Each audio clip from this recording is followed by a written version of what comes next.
आपके धन को शेयर मार्केट से कई गुना बढ़ाने के लिए हमारे वीडियो देखें और चैनल को सब्सक्राइब करें, वीडियो को लाइक करें और अपने दोस्तों और रिश्तेदारों के साथ शेयर करें। नए वीडियो के नोटिफिकेशन के लिए बेल आइकन ज़रूर दबाएं।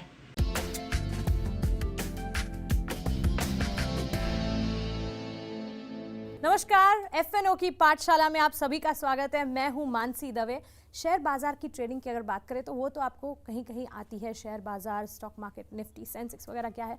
लेकिन मुझे लगता है कि प्रॉब्लम कहाँ आता है, वायदा बाजार। आपको नहीं, मुझे भी प्रॉब्लम आता है। वायदा बाजार कैसे समझे, फ्यूचर क्या है, ऑप्शन क्या है, कॉल क्या है, पुट क्या है, ये सारे सवाल जो है मुझे मुश्किल लगते हैं। और हमारे साथ है अनिल सिंघवी जी, जो मुश्किल से मुश्किल विषय को एकदम आसान बनाने का दमखम रखते हैं। और यही सवाल का जवाब इस सीरीज में हम उनसे जानना चाहेंगे। फ्यूचर एंड ऑप्शंस की पाठशाला। Anil ji, future and options क्या है? सबसे आसान सवाल, बस आप जवाब दीजिए। बहुत मुश्किल है, और तब तक ही मुश्किल है जब तक आप समझें और सीखें नहीं। जिस दिन आपने ठान लिया कि मुझे फ्यूचर्स, ऑप्शंस, एफएनओ, वायदा कारोबार, डेरिवेटिव्स ये सीखना है, तो कोई मुश्किल नहीं है जी। हाँ, मतलब डेफिनेटली इक्विटी मार्केट के कंपैरिजन में उसकी तुलना में थोड़ा तो मुश्किल है। तो सबसे पहले जिन लोगों को बेसिक नॉलेज है इक्विटी मार्केट की, उनके लिए सीखना थोड़ा आसान है। जिन लोगों को बिल्कुल बेसिक नॉलेज नहीं है इक्विटी मार्केट की, उन्हें थोड़ा सा सीखना मुश्किल है। तो एफएनओ या वायदा कारोबार थोड़ा सा दिमाग लगाएं तो सीखा जा सकता है। और हम कोशिश यही करेंगे एफएनओ की पाठशाला में कि इस थोड़े मुश्किल सब्जेक्ट को बहुत आसान बनाएं जी। और उस भाषा में आपको समझाने की कोशिश करें जो आराम से समझ जाए। और मैं उम्मीद करता हूँ कि ये सारे शोज करके, एपिसोड करके आप एफएनओ के एक्सपर्ट बन जाए, ये मेरा टारगेट है। देखिए, अनिल जी ने मुझे एक टास्क दे दिया है कि ये सीरीज खत्म करने के बाद, ये टास्क मेरा है मानसी। मैं चाहता हूं कि ये सारे शो करने के बाद आप एफएनओ के एक्सपर्ट बन जाए, एफएनओ समझ पाओ, एक्सपर्ट बन जाए। और इसी तरह से हमारी यही कोशिश रहेगी कि फ्यूचर ऑप्शंस को लेकर के जो आपके कॉन्शियसनेस है, जो आपके सवाल है, वो यहाँ पर सॉल्व हो जाए। Anil ji, future and options, वायदा बाजार, इसके मायने क्या है, इसका मतलब क्या है? देखिए, सिंपल है। कैश मार्केट और फ्यूचर्स मार्केट, ये दो तरह के बाजार होते हैं इक्विटी मार्केट में, राइट? जैसे एनएससी है तो एनएससी का एक कैश मार्केट सेगमेंट है, एक फ्यूचर सेगमेंट है। बीएससी का एक कैश मार्केट का सेगमेंट है, दूसरा डेरिवेटिव्स का सेगमेंट है। फ्यूचर्स एंड ऑप्शंस, जिसे हम डेरिवेटिव्स भी कहते हैं या वायदा कारोबार कहते हैं। तो कैश मार्केट तो आपको पता ही है, जहाँ पे आपने शेयर खरीदे, बेचे, डिलीवरी ली, डिलीवरी दी, दिन भर में ट्रेड किया तो अलग बात है। शाम तक आपने अगर शेयर बेचे तो आपको डिलीवरी देनी है, शेयर खरीदे तो पैसा देकर डिलीवरी लेनी है। लेकिन वायदा कारोबार है ये जो थोड़ा अलग है। अलग कैसे? इसमें शेयरों का लेन देन तो, ट्रेड तो होता है, लेकिन फिजिकल शेयर लेने या देने, डिलीवरी लेनी या देनी, डीमैट अकाउंट से डिलीवरी ट्रांसफर करवानी या डिलीवरी लेनी देनी, ये नहीं करना पड़ता। सिर्फ पैसे से काम होता है। अच्छा। यानी कि सेटलमेंट कैश में होता है। अब नो डाउट थोड़ा थोड़ा कोशिश की जा रही है सेबी की तरफ से कि वायदा कारोबार में भी डिलीवरी बेस्ड सेटलमेंट लाया जाए, लेकिन वो आगे की दूर की बात है जो हम हमारे दर्शकों को थोड़ा आगे समझाएंगे। इस वक्त आपको सिंपल ये समझना है कि कैश मार्केट में जब आप शेयर खरीदते हैं, पैसा दीजिए, शेयर आपके अकाउंट में आ जाएगा।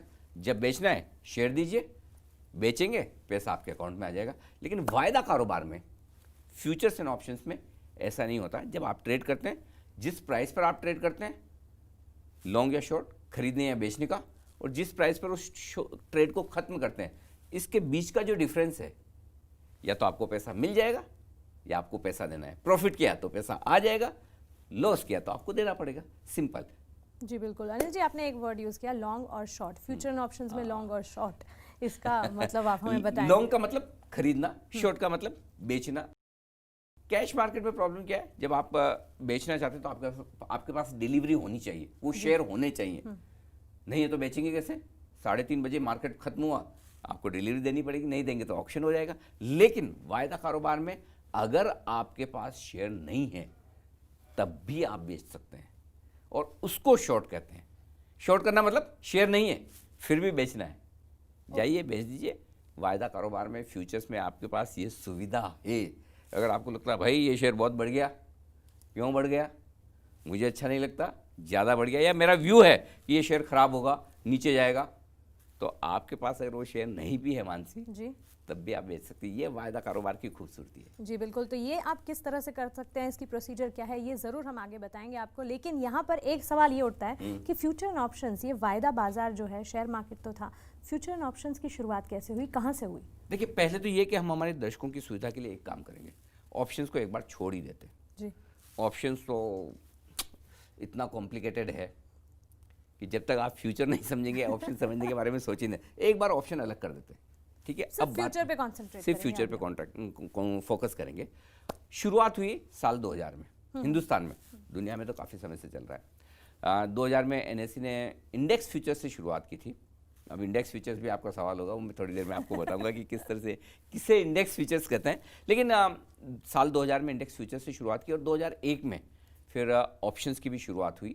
ये एनएसई ने शुरुआत की और उसके बाद बीएसई ने भी शुरुआत की। लेकिन हाँ, ये ज़रूर है कि वायदा कारोबार में फ्यूचर्स और ऑप्शन में ज़्यादा कारोबार नेशनल स्टॉक एक्सचेंज पे एनएसई के वायदा कारोबार के सेगमेंट में होता है। बीएसई पर भी है लेकिन थोड़ा कम है। तो कुल मिलाकर आप कह सकते हैं कि लगभग 17-18 साल पुराना है वायदा कारोबार हिंदुस्तान में। हाँ, उसके पहले बहुत पुराने ज़माने में, मेरे ज़माने में जब रिंग हुआ करती थी 92-93 में, फिजिकल स्टॉक मार्केट हाँ, जब हुआ तब भी अलग अलग तरह के ऑप्शंस ट्रेड हुआ करते थे। अलग उसके बड़े टिपिकल नाम होते थे, जोटा और फाटक और इस तरह के, वो बड़े टिपिकल है, जो समझ सकते हैं वही समझ सकते हैं। लेकिन हाँ, इस इतिहास बहुत पुराना है। इतिहास बहुत पुराना है कि वायदा कारोबार मतलब सदियों से चला आ रहा है। सिर्फ ये है कि अभी जो वायदा कारोबार हम देख रहे हैं एक्सचेंजेस पे, वो वायदा कारोबार आपका थोड़ा सा स्ट्रक्चर्ड है, तरीके से है, ट्रांसपेरेंट है, बस उतना ही फर्क है। तो जैसे कि आपने देखा, एफएनओ का इतिहास तो बहुत लंबा है। ढेर सारे सवाल मेरे मन में हैं, जवाब लेंगे अनिल जी से एफएनओ की पाठशाला में आगे।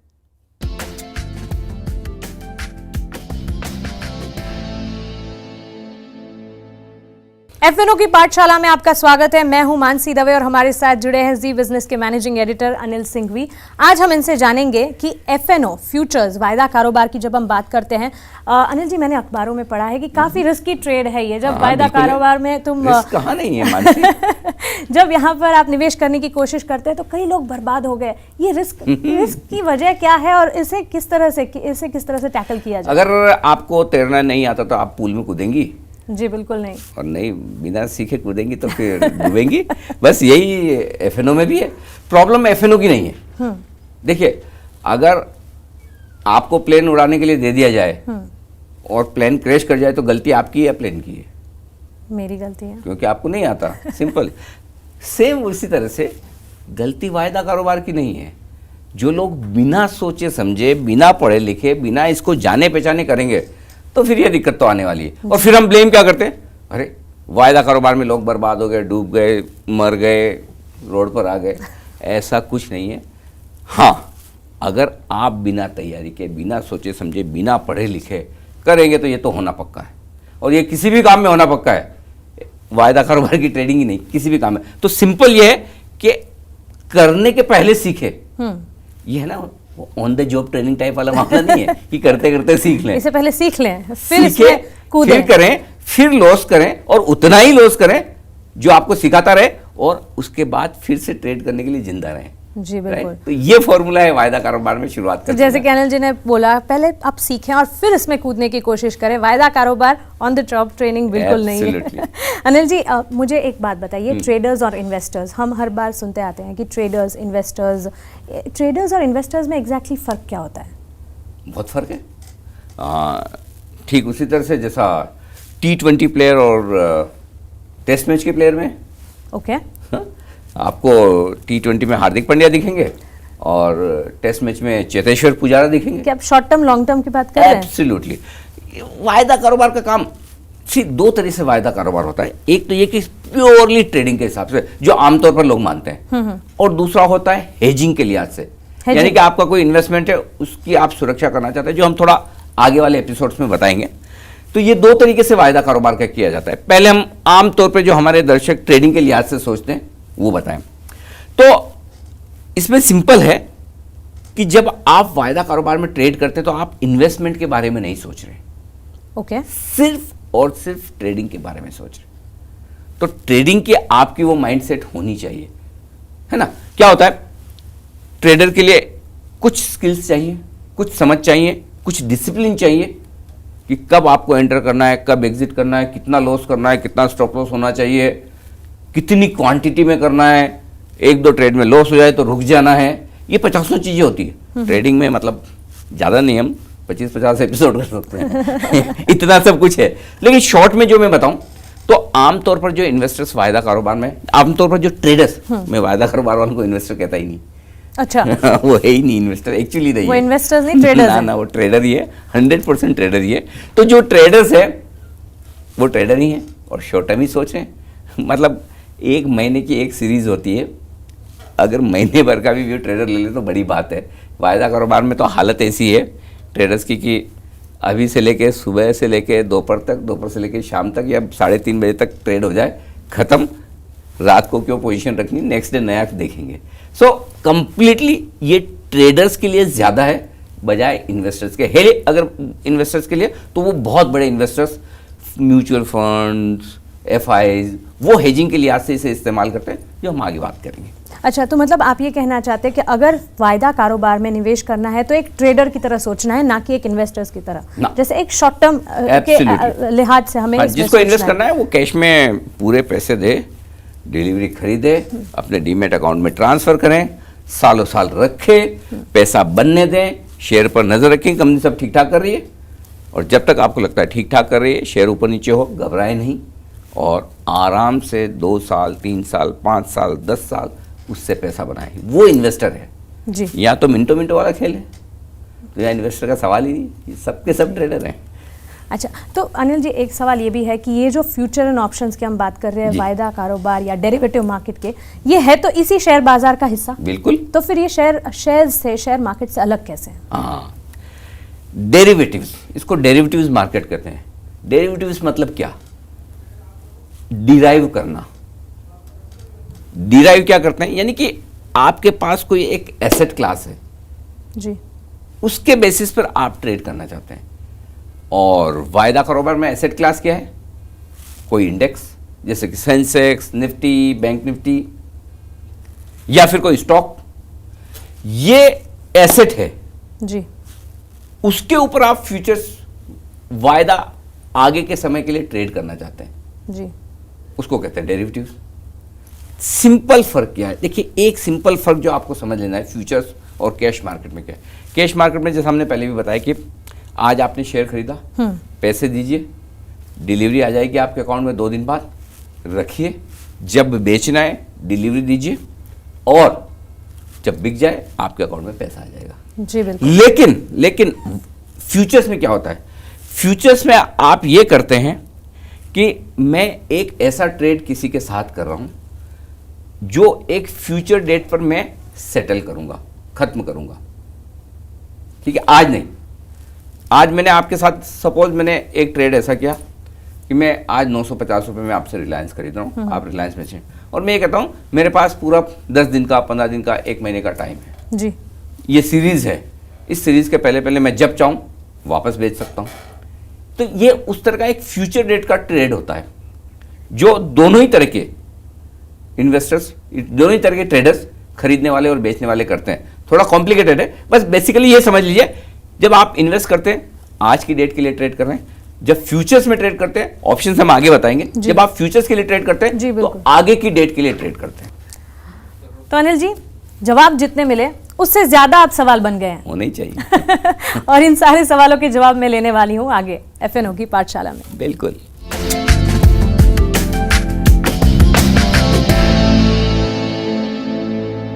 FNO की पाठशाला में आपका स्वागत है। मैं हूं मानसी दवे। अनिल जी भी हमारे साथ जुड़े हैं। अनिल जी, वायदा कारोबार को हम समझ रहे हैं, डीमैट अकाउंट, ट्रेडिंग अकाउंट, ये शेयर बाजार में सुना है। FNO में डीमैट अकाउंट होता है, ट्रेडिंग अकाउंट होता है, किस तरह से ट्रेडिंग होती है? देखिए, ट्रेडिंग अकाउंट तो जरूरी है। और ट्रेडिंग अकाउंट अगर आपके पास सिर्फ कैश मार्केट का है तो आपके पास FNO मार्केट का अलग से ट्रेडिंग अकाउंट होना जरूरी है। ओके। मोस्टली ज्यादातर ब्रोकर्स जो मतलब हैं, इन दोनों के अकाउंट्स अलग अलग हैं, सेगमेंट्स अलग अलग हैं, और ज़रूरी नहीं कि एक ही ब्रोकर सारे सेगमेंट्स को आपको दें ट्रेड करने को। तो आपको अगर सिर्फ कैश मार्केट में ट्रेड करना है तो कैश मार्केट का अकाउंट होगा, वायदा कारोबार में ट्रेड करना है तो FNO का एक अलग अकाउंट होगा। ट्रेडिंग अकाउंट आमतौर पर आप दोनों ही तरह के ट्रेडिंग अकाउंट एक ही ब्रोकर से खुलवा सकते हैं, वो कोई दिक्कत की बात नहीं। हाँ, एक फ़र्क है, और फ़र्क वो ये है कि अगर आप कैश मार्केट में ट्रेड कर रहे हैं जी तो आपके लिए ज़रूरी है कि आपके पास डीमैट अकाउंट हो।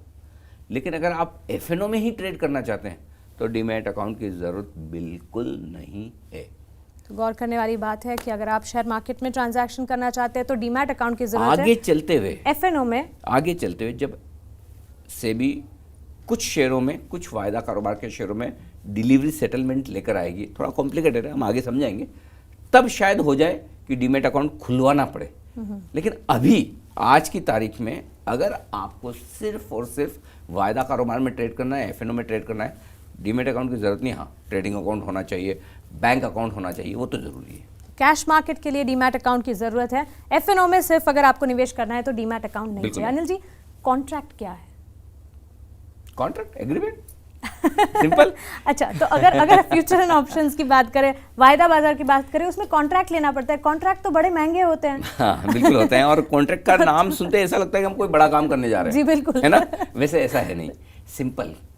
कॉन्ट्रैक्ट का मतलब क्या है, जब आप कैश मार्केट में ट्रेड करते हैं, इन्वेस्ट करते हैं, तो आप एक एक शेयर में ट्रेड कर सकते हैं।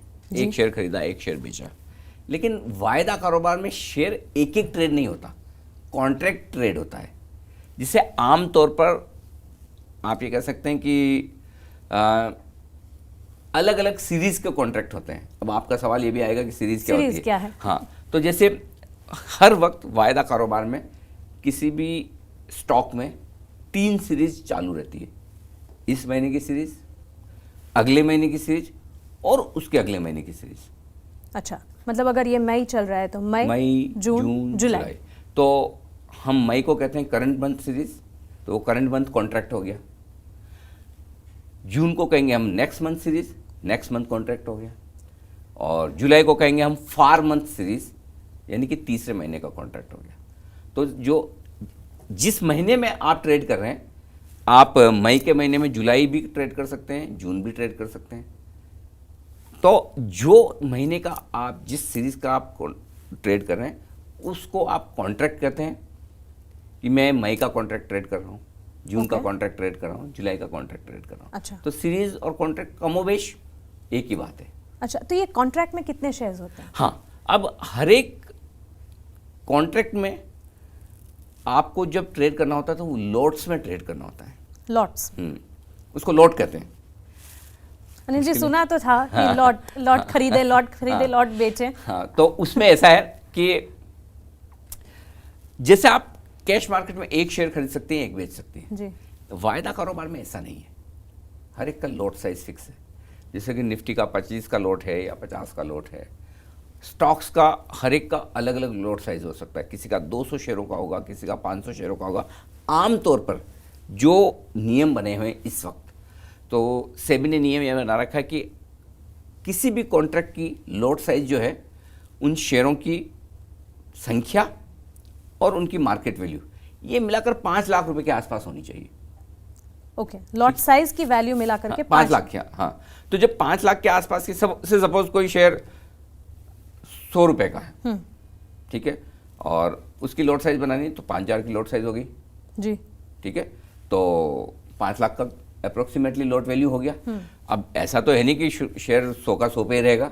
जी, हो सकता है कुछ दिनों में 125 हो जाए, 150 हो जाए, या कुछ दिनों में 50 रह जाए।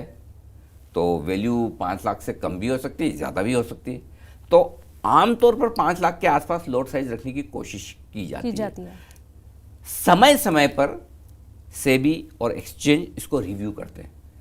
अगर किसी के वैल्यू बहुत बढ़ गई लॉट की तो उनकी लॉट साइज को थोड़ा छोटा कर दिया जाता है।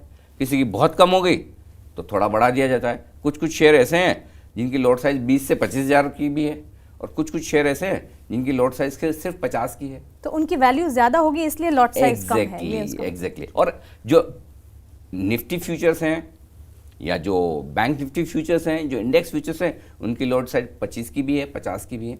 तो वो तो आप आराम से 25 में भी ट्रेड कर सकते हैं। बड़े लिक्विड भी होते हैं, आराम से बड़ी संख्या में ट्रेड होते हैं। तो लॉट साइज का मतलब ये कि आपको मिनिमम उतनी क्वांटिटी तो खरीदनी और बेचनी है।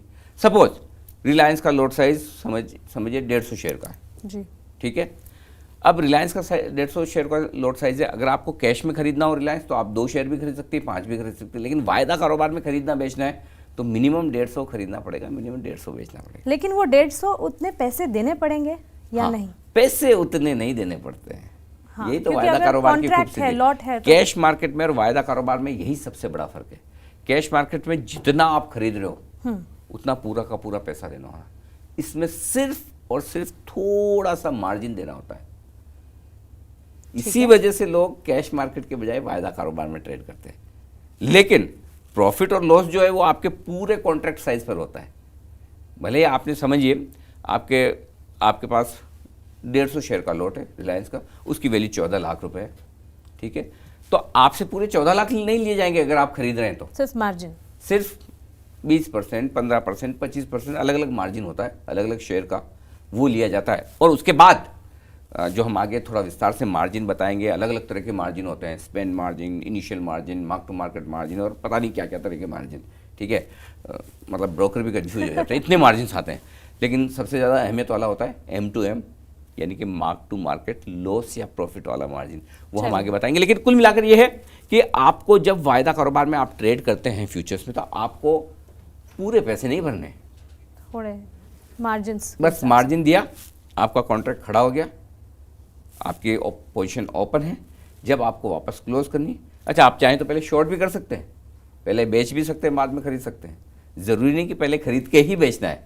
अगर आपको लगता है कोई शेयर मुझे खराब लग रहा है बेचना, पहले आप बेच सकते हैं। हाँ, खरीदने और बेचने दोनों के लिए मार्जिन बराबर लगेगा। अनिल जी, आपने बोला सिर्फ मार्जिन भरना, अब मेरा मन कर रहा है फ्यूचर ऑप्शंस में एक बार ट्रेड करके देखने हाँ, तो का। बिल्कुल सही कर रहा है क्योंकि कम पैसे में बहुत सारा ट्रेड करने का जो मजा है ना, वो सिर्फ और सिर्फ F&O में है। लेकिन इसमें कहीं ना कहीं कोई ऐसी छुपी हुई कड़ी तो होगी ही। अगर मार्जिन भरना है तो थोड़ा कहीं रिस्क होगा, जहां हमें ध्यान से मार्जिन कैसे भरने हैं या किस तरह से उसमें एंटर करना है, ये देखेंगे। थोड़ा सा रिस्क नहीं, ढेर सारा है, और ये हम आगे जानेंगे बहुत ज्यादा है F&O की पाठशाला में। बिल्कुल।